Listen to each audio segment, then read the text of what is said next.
Sankranti game changer Ram Charan solo cinema after 5 years. Box office impact ఎలా ఉంటుంది? మొదటి రోజు రికార్డులు బద్దలవుతాయా? యాక్చువల్గా అందరి దృష్టిలోనూ రికార్డులు బద్దలైపోతాయి.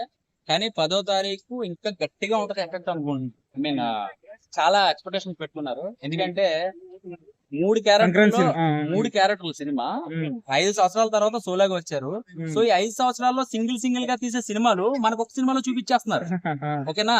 సో ఆ ఎక్స్పెక్టేషన్స్ మనం ఆల్రెడీ మైండ్ లో పెట్టేసుకున్నాం. సో ఇక్కడ ఎలా ఉంటది అనుకునే కన్నా అంటే వేరే డైరెక్టర్ అంటే నేను చెప్పలేం. ఓకే చూస్తే అర్థమవుతుంది. కానీ అంటే శంకర్ గారు అన్ప్రెడిక్టబుల్ అండ్ రామ్ చరణ్ గారు పర్ఫార్మెన్స్ మైండ్ లో పెట్టుకుని అసలు ఎలా చేయగలడు 3 క్యారెక్టర్లు అనేది ఒక థాట్ ఉంటది కదా. సో ఆయన ఇప్పుడు కాదు, ఎప్పటి నుంచో మగధీర దగ్గర నుంచి ఒక ప్లానింగ్ అనేది ఉంటది. ఏ సినిమా అసలు యాక్చువల్ గా తెలుగు సినిమాలో పోకిరి సినిమా అనేది అలాంటి కైండ్ ఆఫ్ సినిమా చేయాలని శంకర్ గారి కోరిక. ఫస్ట్ ప్రభాస్ గారు మాస్ మూవీ ప్రభాస్ గారు అండ్ మన మహేష్ బాబు గారితో సినిమా తీయాలనుకున్నారు. సో ఇప్పుడు రామ్ చరణ్ గారితో అదృష్టం కలిగింది.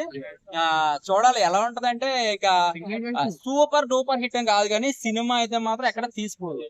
ఎందుకంటే మనం ట్రైలర్ చూసి సినిమా అంచనా వేయలేము. సో కొంతమంది చాలా మంది ఏమంటారంటే 50,000 కోట్లు అంటారు, లేదంటే 100 కోట్లు అంటారు. నోటికి ఎంత వస్తుందో మాట్లాడతారు. సో ఇక్కడ పెట్టిన డబ్బులు ఎక్కడ ఇబ్బంది లేకుండా ప్రొడ్యూసర్ కానీ సినిమా డిస్ట్రిబ్యూటర్ కానీ ఎటువంటి ఇబ్బంది అయితే ఉండదు. అది బ్రాండ్. ఐ మీన్ కొన్ని బ్రాండ్లు ఉంటాయి, ఆ బ్రాండ్ లో ఇంకెవరు తీసుకోవచ్చు.